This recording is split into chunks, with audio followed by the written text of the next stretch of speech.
Mary Lou McDonald. Sorry, just made it. Taoiseach, I was very struck earlier by your response to the eviction bill.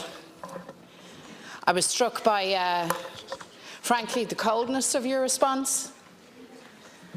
I understand that Minister for Housing Owen Murphy has sought Cabinet approval for measures to strengthen the powers of the Residential Tenancy Board.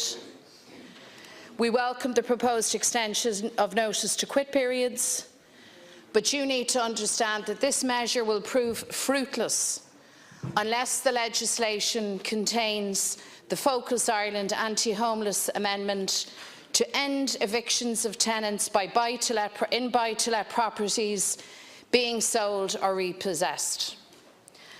Time and again you've shied away from delivering the solutions needed to end the ever-increasing numbers of families experiencing homelessness.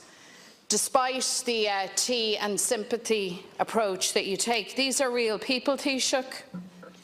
These are children that will carry the scar of homelessness for the rest of their lives.